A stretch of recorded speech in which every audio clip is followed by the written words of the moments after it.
ఓం నమో శ్రీ లక్ష్మీ వెంకటేశ్వర శ్రీ మహాగణాధిపతియే నమః. ఉగ్రం వీరం మహావిష్ణుం జ్వలంతం సర్వతోముఖం నృసింహం భీషణం భద్రం మృత్యుర్నమామ్యహం. ప్రేక్షకుల నమస్కారాలు తెలియజేస్తూ మనం ఈ మాసం అంటే జూన్ నెల రాశులకి ఎలా ఉంటుందనేటువంటి విషయాన్ని స్పష్టంగా తెలుసుకుందాం. మరి గ్రహాల యొక్క పరిస్థితి చూసినట్లయితే మనకి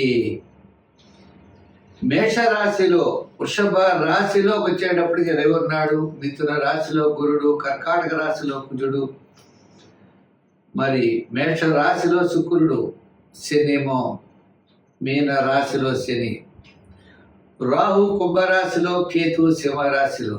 ఈ విధమైనటువంటి గ్రహాల యొక్క సంచారం ఉండడం ద్వారా ఇది సర్పదోష సంబంధమైందని అంటూ ఉంటారు. ఏదైనప్పటికీ దీని యొక్క ప్రభావం వల్ల అవచ్చు మనం వ్యక్తిగతమైనటువంటి రాశులకి ఈ జూన్ నెల ఎలా ఉంటుంది అనే విషయాన్ని మనం బాగా ఆలోచిద్దాం. తద్వారా సులభమైన పరిహారాల ద్వారా ఈ రాశుల్లో ఉన్నటువంటి మనకి సులభమైన పరిహారాల ద్వారా తప్పనిసరిగా దానిని మనం చెడు ప్రభావాన్ని నివారించుకుంటూ సన్మార్గంలో వెళ్ళడానికి జ్యోతిషం ఒక లైట్లా మనకు ఉపయోగపడి ఎంతో ఉపయోగకరంగా ఉంటుంది. ఇది హ్యాండ్ బుక్ అంటారు, కరసాధన లాంటిది పంచాంగం. చేత ఖగోళంలో ఉన్నటువంటి గ్రహాల ఆధారంగా తీసుకుని చెడు వస్తుందనేప్పుడు జాగ్రత్తలు, మంచి వస్తుందన్నప్పుడు కొంచెం వేగవంతంగా వెళ్ళి మన విజయాన్ని మనం సాధించగలుగుతాం. చెడు వస్తుందన్నప్పుడు ఏ సులభమైనటువంటి పరిహారాల ద్వారా దాన్ని మనం నివారించుకోవచ్చు అనే ఆలోచనతో ముందుకు వెళ్ళాలి. దీన్ని ఒక గైడెన్స్గా మాత్రమే స్వీకరిస్తూ మనం వెళ్ళినట్లయితే తప్పకుండా మన విజయాన్ని సాధించగలుగుతాం. రెండో విషయం, ఉద్యమే నైసిత్యంతి కార్యాణి మనోరథై. మన యొక్క ప్రయత్నం తప్పనిసరిగా ఉండాలి. ప్రయత్నం చేతనే విజయం సాధిస్తామనేటువంటి విషయాన్ని కూడా మీరు తెలుసుకోవాలి. మా కార్యక్రమం మీకు నచ్చినట్లయితే లైక్ చేసి షేర్ చేయండి. ప్రతి ఒక్కరు కూడా ఈ కార్యక్రమాన్ని 10 మందికి అందిస్తారని ఆశిస్తూ మనం తులారాశి. ఈ తులారాశి వారికి గ్రహాల్లో జూపిటర్ గురుడి యొక్క బలం అనుకూలంగా ఉన్నది. అంతేకాకుండా శని యొక్క బలం అనుకూలంగా ఉన్నది. ఈ రెండు బలాలు అనుకూలంగా ఉన్నప్పటికీ మరి రాహు 5వ స్థాన సంచారం, మిగిలిన గ్రహాలన్నీ కూడా సామాన్యంగా ఉన్నాయి. అంచేత కుటుంబ ఆర్థిక సంతానపరమైన వ్యవహారాలు అనుకూలంగా ఉంటాయి. ఆర్థిక సర్దుబాట్లు జరుగుతాయి, కీర్తి ప్రతిష్టలు ఉంటాయి, సంతానపరమైన డెవలప్మెంట్స్ అత్యద్భుతంగా ఉంటాయి. విద్యార్థులు ఈ తులారాశి వారికి మంచి అవకాశాలు వస్తాయి. రాజకీయ నాయకులు కూడా గుర్తింపు పెరుగుతుంది. వృత్తుల వారికి కూడా కాస్త ఆర్థిక ప్రోత్సాహం, డెవలప్మెంట్స్ చాలా బ్రహ్మాండంగా ఉంటాయి.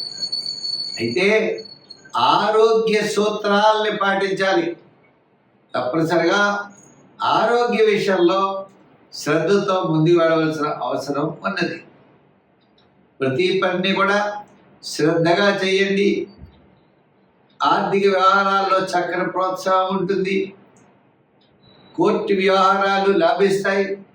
గృహోపకరణాలు సమకూర్చుకుంటారు. సమాజంలో కీర్తి ప్రతిష్టలు పెరుగుతాయి.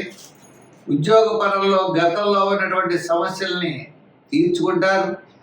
రాజకీయ పరంగా కూడా ఒక అడుగు ముందుకు వేస్తారు. వృత్తుల పరంగా కూడా మనం చూసినట్లయితే వృత్తి డెవలప్మెంట్ కోసం చేసేటువంటి ప్రయత్నాలు అనుకూలంగా ఉంటాయి. మీ క్యాలిక్యులేషన్స్ చాలా అనుకూలంగా ఉంటాయి.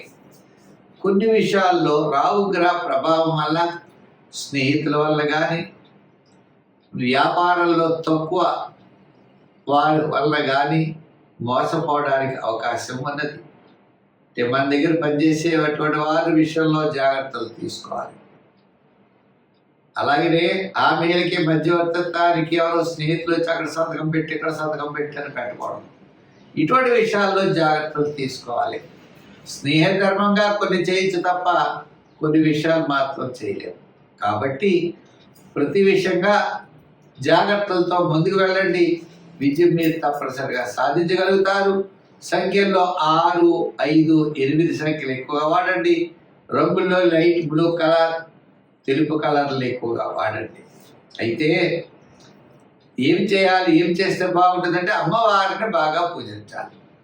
అమ్మవారి గుడికెడుతూ ఉండడం, అమ్మవారి కుంకుమ పూజ చేయడం, అమ్మవారి యొక్క స్తోత్రాన్ని పఠించడం, రావు గ్రహ ప్రీతి కోసం దుర్గా సప్తశ్లోకిని రోజు పఠించండి. విజయం తప్పనిసరిగా మిమ్మల్ని వరిస్తుంది.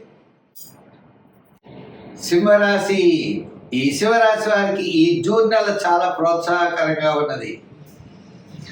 జూపిటర్ గురుడు లాభస్థాన సంచారం, అష్టమ శని స్థాన సంచారం. గురుడి యొక్క బలం ఉండడం వల్ల కుటుంబ ఆర్థిక సంతానపరమైన వ్యవహారాలు డెవలప్మెంట్స్ అత్యద్భుతంగా ఉంటాయి. ఆకస్మిక ధన లాభాలు, మీకు రావాల్సిన పాత బకాయిలు వసూలవుతాయి. ఆర్థిక పరమైన ఇబ్బందులు తగ్గుతాయి. మీరు ఏదైనా రుణ ప్రయత్నాలు కానీ, పాత బాకీ వసూలు అవ్వడం కానీ, ఇటువంటి విషయాలు ఏమైనా ఉన్నట్లయితే తప్పకుండా మీకు అనుకూలమైన వాతావరణం కనపడుతోంది. అయితే శని ప్రభావం ఉండడం ద్వారా శ్రమ, చికాకులు కూడా ఉన్నాయి. వ్యయంలో కుజుడున్నాడు. ఈ కుజ గ్రహ ప్రభావం కూడా ఎక్కువగా ఇబ్బంది పెడుతుంది. కాబట్టి పనులు కాస్త కొంచెం శ్రమతో పూర్తయ్యే అవకాశాలు కూడా కనపడుతున్నాయి. అంటే కుటుంబ ఆర్థిక సంతానపరమైనవి, పబ్లిక్ సంబంధమైనవి కొన్ని వ్యవహారాలు మాత్రం అనుకూలంగా ఉన్నాయి. కొన్ని వ్యవహారాలు 1-3 సార్లు తిరగాలి, ప్రతి పడే ఆలస్యం చేయబడే పరిస్థితి కూడా కనపడుతోంది. ఏదైనప్పటికీ జూన్ నెల పట్టిందల్లా బంగారం అన్నట్లుగా విజయవంతమైనటువంటి మాసం జూన్ నెల. విద్యార్థులకు మంచి అవకాశాలు వస్తాయి. రాజకీయ నాయకులు కూడా ఆహ్వానాలు అందుకుంటారు. వృత్తుల పరంగా కూడా ఆర్థిక డెవలప్మెంట్స్ ఉంటాయి. నూతనమైనటువంటి ప్రయత్నాల్లో ముందుకు పెడతారు. అలాగనే వ్యాపారపరమైన ఆర్థిక లావాదేవీలు కూడా ఫైనాన్స్, అలాగే ఐటీ రంగం, రియల్ ఎస్టేట్, షేర్స్, ఈ విధంగా అంటే వస్త్ర, ఆపర, ధాన్య, జనరల్, కిరాణా, మెడికల్ మొదలుగా కలిగేటువంటి వ్యాపారపరమైనటువంటి అన్ని రంగాల్లో కూడా చక్కని అభివృద్ధి అనేది ఈ జూన్ నెల కనబడుతుంది. ముఖ్యంగా అన్ని ఇలా ఉన్నట్లయితే మనం చేయవలసిన పని ఏమిటి అంటే హామీలు ఎవరికి ఉండకూడదు. హామీ సంతకాలు పెట్టకూడదు. నేనున్నానంటూ ముందుకు వెళ్ళామా ఇరుకుపోతాం. కాబట్టి అటువంటి విషయాల్లో శ్రద్ధ అనేది తప్పనిసరిగా మీరు పాటించాలి. పబ్లిక్లో గౌరవం పెరుగుతుంది. ఇదివరకటి కంటే ఉన్నతమైనటువంటి స్థితికి వెళ్ళగలుగుతారు. అన్నింటా విజయాన్ని సాధించగలుగుతారు. కానీ కొన్ని విషయాల్లో మాత్రం రిస్క్ అని ఏదైతే అనుకుంటామో దాని నుండి మనం దూరంగా ఉండాలి తప్ప దాని దగ్గరగా మాత్రం వెళ్ళకూడదు. అంచేత దానాల్లో తిలదానం చేయండి. దేవాలయాల్లో నువ్వులు ఇవ్వండి. కాల భైరవాష్టకాన్ని రోజు పఠించండి. శనికి తైలాభిషేకాలు చేయండి. శనివార నియమం పాటించండి. సంఖ్యల్లో 1, 7, 9 సంఖ్యలు వాడండి. రంగుల్లో మీరు ఎక్కువగా వాడాలి అంటే తెలుపు, రూబీ కలర్ ఎక్కువగా వాడండి. తద్వారా విజయాన్ని సంప్రాప్తం అవుతుంది. అన్నింటా విజయం సాధించగలుగుతారు.